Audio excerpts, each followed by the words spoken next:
Sir, we've seen what happened in the last days in Afghanistan. Are you worried about Afghanistan? Extremely worried. The reason is that what we hoped was a political settlement would take place. The political settlement is looking difficult right now. And it's looking difficult right now because the Taliban are refusing, and we tried. I tried to persuade the Taliban. This is months back, 3 or 4 months back. The Taliban senior leadership came here and we tried to persuade them to come to some sort of a political settlement. The only thing that would stop Afghanistan from descending into anarchy is a political settlement. But unfortunately, the Taliban, when they were here, they felt that they refused to talk to Ashraf Ghani. Their condition is that as long as Ashraf Ghani is there, we are not going to talk to the Afghan government. And here I want to say that in 2019, when Pakistan persuaded Taliban to start talking to the Americans, I suggested that there should be, before the presidential election, there should be an interim government so that, the elections would be inclusive. But unfortunately, the Afghan government was very critical about this remark about there being an interim setup. And they went ahead with the elections, and President Ghani got elected. Now, once President Ghani got elected and the Taliban got excluded, it was always going to be a problem from then onwards, because Ashraf Ghani insisted that the Taliban should talk to him. The Taliban did not recognize him, they didn't recognize the elections, and they would refuse to talk to him. So that's where the problem started. And that problem still is there. Now, the Afghan government is extremely critical about Pakistan. They think we have some magic powers that we will make Taliban do whatever we want to do. They don't realize that that the Taliban, the moment the Americans started drawing down their troops, and especially when they gave an exit, from then onwards, our leverage on Taliban was minuscule, diminished, because the Taliban thought they had won the war. They had won the war by not losing to the Americans. And in their mind that once the Americans left, then, then they had won. So to try and persuade them when time was given for exiting Afghanistan by Americans, it became extremely difficult to try and persuade them. And Afghan government, unfortunately, is now blaming Pakistan for what is happening there.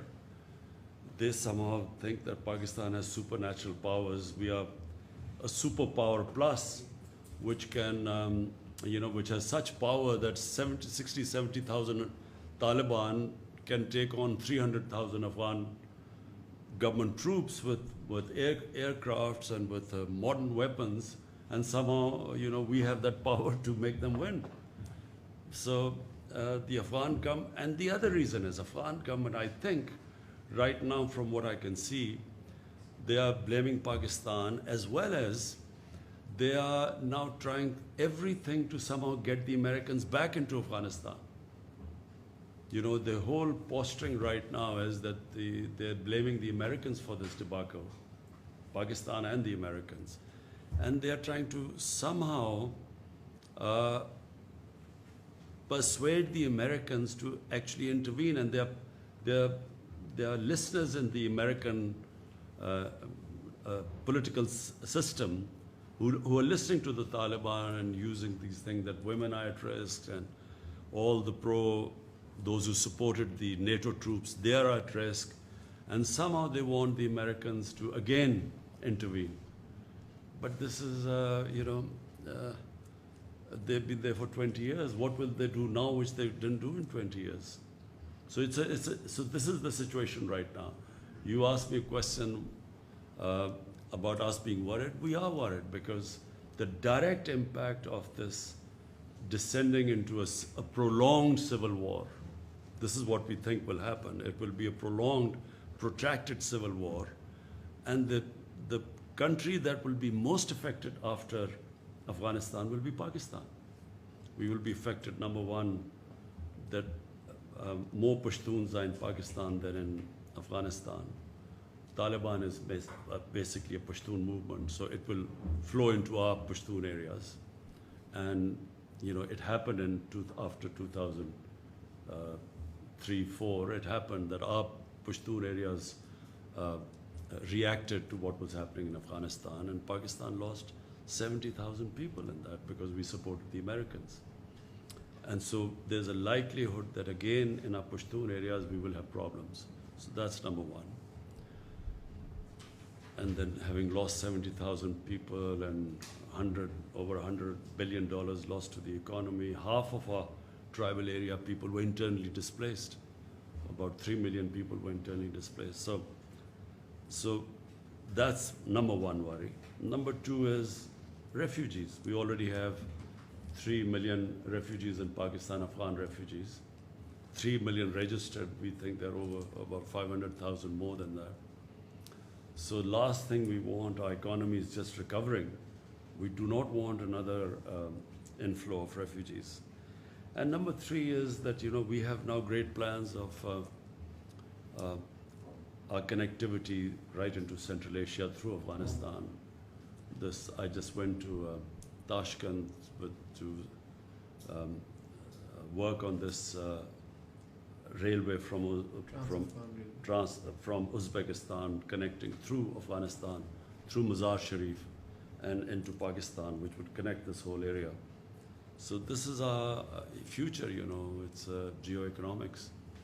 And we are worried that if there is a civil war in Afghanistan, this whole economic agenda of connectivity with Central Asia goes out of the window. So that's our worry. Sir, in case of the Taliban takeover of Kabul, what will be your government's policy? Will you close the border or cut relations with Afghanistan? What will happen, I can't say. But what Pakistan wants is Pakistan will deal with any government that is elected or selected by the people of Afghanistan. So whoever people of Afghanistan, the government they feel represents them, Pakistan will work with them, whichever that government is. What would a Taliban takeover mean for Pakistan? Taliban takeover depends what sort of a Taliban takeover it is. If it is a Taliban takeover which becomes inclusive with other players, and it includes, it will be the best thing for Afghanistan if it is an inclusive government.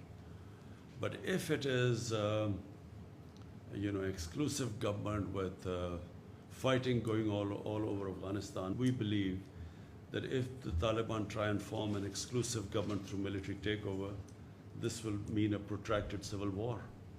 And that is, as I said, a nightmare scenario for Pakistan.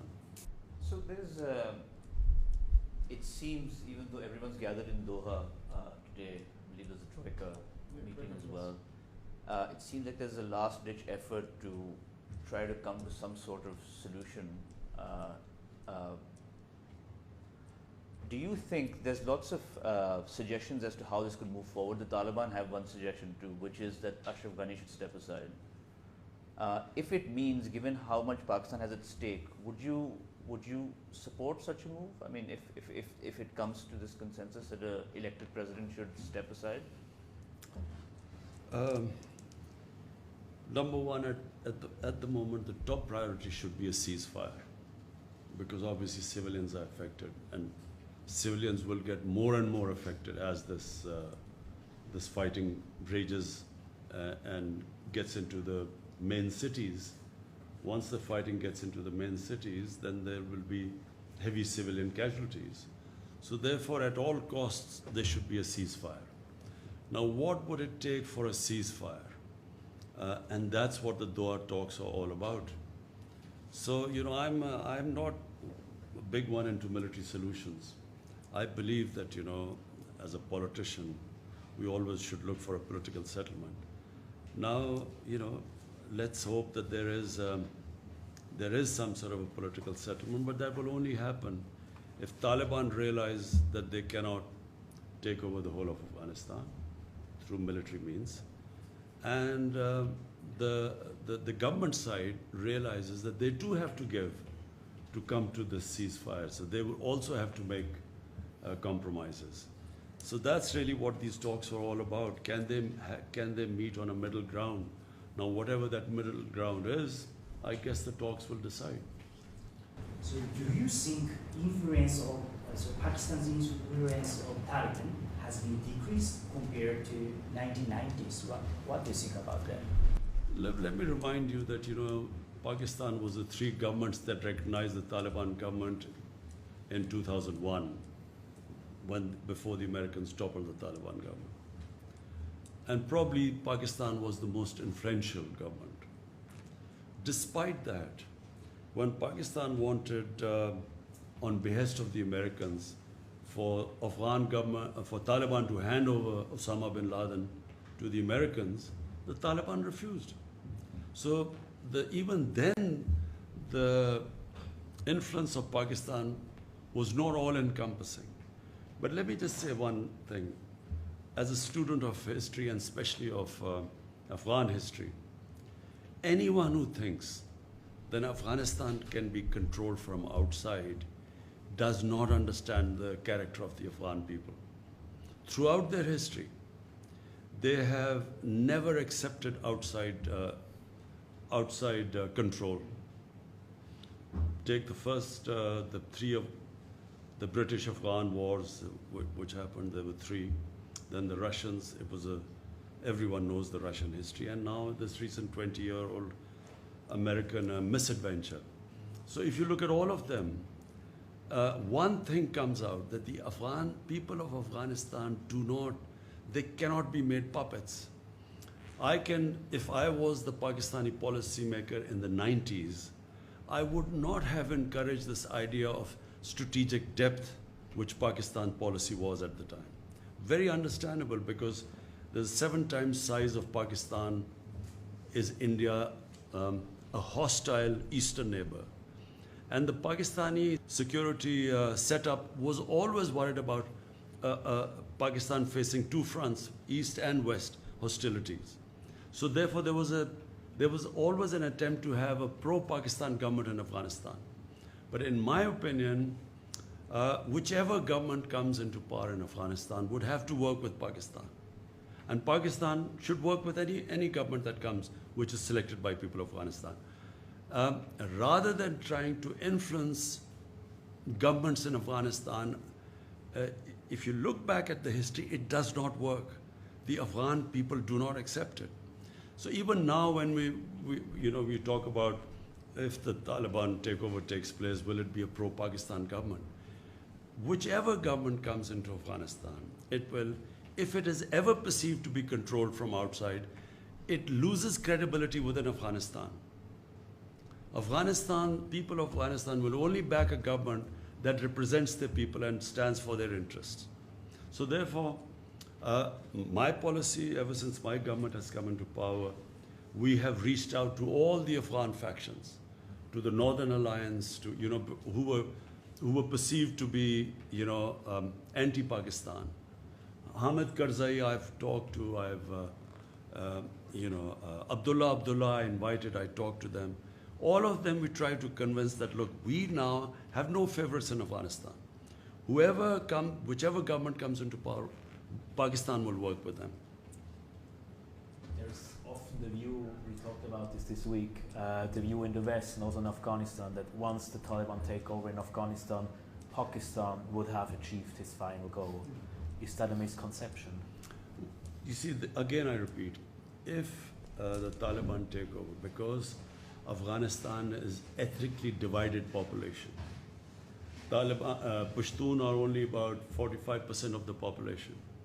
Then there are Tajiks, then there are Hazara, Uzbeks. So it's a Afghanistan, the reason it has been a decentralized government is because of the different population mix.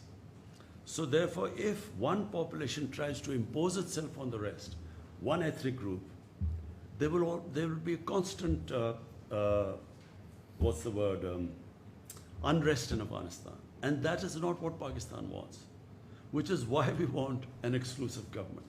Because if there is unrest, Pakistan will be affected because, as I said, we have a larger Pashtun population here than in Afghanistan. And Pashtun are probably the most xenophobic people on earth. They fight each other normally, but when there is an outside thing, they all get together. And so it affects. So Pakistan got sucked into Afghanistan after 2001 when we, when we sided with the American war on, supposedly war on terror, but this converted into something else. And we had a civil war in our tribal areas. And that was the main reason. We had two reasons why Pakistan lost 70,000 people by joining the Americans. Number one, the old jihadi organizations which were created to fight jihad against the Soviets, they all turned against Pakistan because Pakistan suddenly was telling them that against Soviet occupation it was jihad, but against American occupation it's terrorism. So they turned against Pakistan. And then second was in the tribal areas, there was literally a civil war against Pakistan because we were pro-American. Basically all the sympathies were with Pashtuns, not Taliban, with the Pashtuns. And they turned against there was as I said, half the population was internally displaced of the tribal areas, which still is recovering from the devastation. Hence, it's in Pakistan's interest that there is a political settlement and all factions come, a government that represents everyone. Reportedly, U.S. fighter jets are coming from Qatar to Afghanistan through Pakistan's airspace. So is it true? And is there any agreement with the United States? We have made it very clear that Pakistan is not, first of all, our soil will not be used to be, so that we get again embroiled in an Afghanistan civil war. So we do not want any bases in Pakistan. We don't want our soil to be used for attacks into Afghanistan. And as far as I know, that after 31st, the Americans are going to stop all sorts of even air attacks on Afghanistan. One last question. So the two main players in Afghanistan in any solution are the United States and Pakistan. The heads of the two governments have not spoken yet. I want to know the state of relations between your government and President Joe Biden's government on Afghanistan, and moving forward, do you think that Pakistan is going to be scapegoated? And what is Pakistan's strategy when it says we have other options? The NSA has also said expand. Let me say three things. Number one, Pakistan has already been being made a scapegoat by Afghan government. And the Afghan government is doing so because it is taking, it is blaming Pakistan for all the misgovernments and the kleptocratic government that Afghanistan has been. I mean, clearly 70,000 of Taliban should not be sort of dominating a 300,000 well-equipped with air cover Afghan unless the population is helping the Taliban.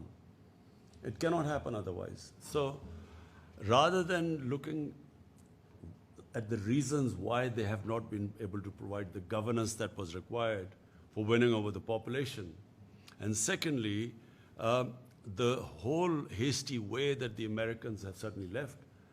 The Americans, if you wanted a political settlement, common sense is that you do the political settlement from a position of strength. So when you have 150,000 NATO troops there, that was the time to do a political settlement. People like me were all the time saying that there's no military solutions to do a political settlement. I was called anti-American. I was called Taliban Khan because of that. And people like us were sort of sidelined for even talking about a political settlement. So having not done a political settlement from a position of strength, now blaming Pakistan when you have, when there's no leverage left, when the Taliban think they're winning, for the Afghan government, mind you, first time I'm seeing that the Afghan government are now blaming the Americans the way they exited. So they too are now blaming the Americans. So finally, and the other thing about, I keep having the President Biden hasn't called me. Well, it's his option if he wants to call or not. It is business if he thinks it's necessary or not. I mean, not that I am waiting for any phone call. It's his prerogative. There's a friends are visiting from Delhi, so I just thought maybe we can have a difference of strategy in Delhi and Pakistan on Corona also. The way we fought is totally different. Can I ask one last question towards Afghanistan? You're a close ally to China. What would you see the future role of China in Afghanistan? I think the answer to your question also is that I think that the Americans have decided that India is a strategic partner now. And I think that's why there's a different way of treating Pakistan now. And also they feel that we're very close to China and then they want to sideline China. So I think in the broader strategic policy of the US, I think that's what is reflected in the way they have dealt with Pakistan. Pakistan is just considered only to be useful in the context of somehow settling this mess which has been left behind after 20 years of trying to find a military solution when there was not one. I feel that China is an emerging superpower, and China is, for us, for Pakistan, it's very important because China has helped us in a very difficult time. So we are obviously grateful to China the way they've helped us. But it's not an exclusive thing. Even CPEC for us is we've invited all the countries, Europeans, any country can join us in this. Pakistan's main concern now is economics. Our real concentration is now to lift, we have 220 million people. My main job is to look at their well-being, lift people out of poverty. And that point of view, China has been very helpful because China has done probably no in human history, no country has ever done lifting almost 700 million people out of poverty. So that's really our main, where China is helping us a lot. Will China have a role in Afghanistan? China is a neighbor. Obviously China will have a role in the rebuilding of Afghanistan. Yes, I think so. Sir, can I have just one last question? Turkish President Recep Tayyip Erdogan has proposed to involve Pakistan and Hungary to protect and run Kabul's international airport following the withdrawal of other NATO-led foreign troops. So far, no clear response has come from Pakistan. What is the Pakistan position to safeguarding the Kabul airport? I've just had a meeting with Turkey's defense minister, and we will be trying.